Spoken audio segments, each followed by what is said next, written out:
మేము సింగూరు ప్రాజెక్టు మధ్యలో ఉన్నాం. ఈ ప్రాంతాన్ని దామోదర్ రాజనరసింహ బామర్ది కబ్జా చేసి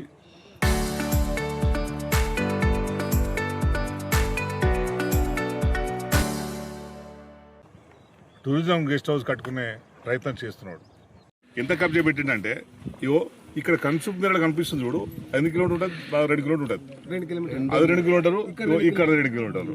ఆ 2 కిలోమీటర్లు ఎన్ని ఎకరాలు అవుతుందో అంతా కబ్జా చేసినట్టే లెక్క. అదంతా దానికి ఏం చేస్తుండు, కబ్జా చేసి మొత్తం ఇగో ఈడేం చేస్తుండు, ఆయన ఫామ్ హౌస్ నుంచి ఇక్కడ ఒక రోడ్ వేసుకునే ప్రయత్నం చేస్తుండు. ఆడ రోడ్ రాలేసిండు.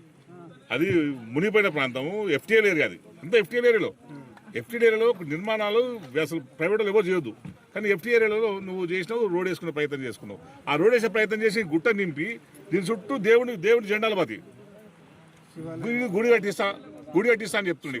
ఇక్కడ ఏ పాత గుడి లేదు, ఏ గుడి ఆనవాళ్ళు లేవు. గుడి ఉన్నప్పుడు సరే మంచి డెవలప్ చేసుకుంటే మంచిగా ఉంటుండే, కానీ ఏ ఆనవాళ్ళు లేవు ఇక్కడ. కానీ ఈయన చేసే కబ్జాకు దేవుణ్ణి అమ్ముకునే ప్రయత్నం చేస్తుండు. గుడిని అడ్డం పెట్టుకొని జెండాలు పెట్టుకొని కబ్జాను నేను గుడి కోసం కడుతున్నాను చేసుకునే ప్రయత్నం చేస్తుండు. రేపు అందరు రెచ్చగొట్టి వాళ్ళు అదే చేసే ప్రయత్నం చేస్తుండు. ఒక మంత్రిగా నేను అదే చెప్తున్నా, ఒక మంత్రిగా మీకు సోయిన పని చేసేది, ప్రజల మధ్య వైషమ్యాలు చేసే పనినా? నువ్వు గుడి కట్టాలంటే గుడి కట్టు, కానీ నువ్వు కబ్జా చేసి జెండాల భద్రత ఎందుకు? నీ సొంతం కోసం, నీ ఫామ్ హౌస్ కోసం ఏంది? నిజంగా నీ గుడి కట్టాలనుకుంటే నీ ఫామ్ హౌస్లో 170 ఎకరాలు ఉంది కదా నీది. నీ ఫామ్ హౌస్లో 70 ఎకరాలు నీది, ఆడ గుడి కట్టించు. ఇక్కడ ఎవరు వస్తారు? ఇక్కడ ఎవరు రాలేరు. ఎందుకంటే ప్రాజెక్టు మొత్తం మునిగిపోతుంది కనుక ఎవరు రాలేరు, ఎవరు తిరగలేరు కూడా. ఇప్పుడు నీళ్లు ఖాళీ అయిపోయినాయి కనుక వస్తున్నారు. ఇప్పుడు మిగతా సమయంలో ఎవరు రాలేరు. నువ్వు ఎందుకు కట్టాలి? ఆయన నువ్వెవడు కట్టడానికి? గవర్నమెంట్ ఉంది కదా, నువ్వు గవర్నమెంట్కి అప్పీల్ చేయాలి కదా. ఏమైనా అవసరం ఉంటే ఆపాలి కదా. నువ్వు ఆపకుండా, నువ్వు గవర్నమెంట్కి అప్పీల్ చేయకుండా అవసరం ఉంటే గవర్నమెంట్ కడుతుంది. మొత్తం గవర్నమెంట్ వ్యవస్థలన్నింటి కూడా మీ చేత తీసుకొని మొత్తం ఇక్కడ పాలన అంతా మంత్రి గారు చేసినట్టు లేదు. అలా బామర్ది పాలన, పిఏల పాలన ఉన్నది. ఏంది మీరు ఓటు వేసుకుని గెలిపించినందుకు ఇది ఆంధ్రప్రదేశ్ ఆత్మగౌరవం మొత్తం వాళ్ళకి అప్ప చెప్పేసిన మీరు. సో దీన్ని ప్రభుత్వం వెంటనే స్పందించాలి. అధికారులు చెప్పినా, నేను డి కూడా ఫోన్ చేసినాను, ఎస్సీ కూడా ఫోన్ చేసినాను. మా దృష్టికి రాలేదని చెప్పన్నారు. వాళ్ళు దీనికి చర్యలు తీసుకుంటా అన్నారు. చూద్దాం, ఓ 2 రోజులు టైం ఇస్తాం మేము కూడా. మీరు ఆపకపోతే ఇంతమంది చెప్పినాం కదా, మీరు ఆపుతారా మమ్మల్ని ఆపమంటారా? ఏదో ఒకటి మేము కూడా తెలుసుకుంటాం. అది కానీ సింగూరు మాత్రం కబ్జా కానీయం.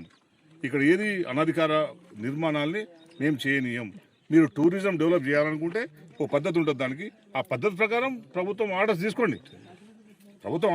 టూరిజం డెవలప్ చేయండి. మాకు సంతోషం, మేము కూడా కొడుతున్నా. నువ్వు సింగూరు చుట్టూ రింగ్ రోడ్ అయ్యి దమ్ముంటే టూరిజం బ్రహ్మాండ డెవలప్ అవుతుంది. నీకు రింగ్ రోడ్ వేస్తే నువ్వు అట్లాంటి పనులు చేయకుండా నీ బ్రాహ్మణి కోసం నేను సొంతంగా చేసుకుంటా అంటే ఎట్లా? ఇది నీ వ్యవహారం కాదు, నీ సొంత వ్యవహారం కాదు కదా, ఇది ప్రభుత్వ వ్యవహారం. హైదరాబాద్లోనేమో చెరువుల్ని కాపాడుకుంటూ చెరువుల కోసము గుళ్ళను అన్నిటికీ కొట్టేస్తారు చెరువులు కాపాడడానికి. ఈడనేమో మన మంత్రి గారు ఆశీస్సులతోనేమో, అక్కడేమో ముఖ్యమంత్రి ఆశీస్సులతోనే ఇంట్లో తీసేస్తారు హైడ్రా పేరుతో. ఇక్కడ ఏం చేస్తున్నారు? ఇక్కడ చెరువుల్ని కూడిపేస్తున్నారు. అక్కడేమో హైడ్రా పేరుతో చెరువులను కాపాడుతున్నామని ప్రభుత్వం చెప్తున్నాయో, ఇక్కడ మళ్ళీ ఉపయోగించుకొని మంత్రి గారు మొత్తం చెరువుల్ని పూర్తి చేసి దాంట్లో లెవెల్ చేసుకుంటా దీన్ని కబ్జాలు చేస్తున్నారు. ఇది ద్వంద్వ నిధిగా ఉన్నది. అంటే ఎక్కడ కూడా సిన్సియారిటీ లేదు, అంతా స్వార్థం కోసం, వాళ్ళ వ్యాపారం కోసం అంతే.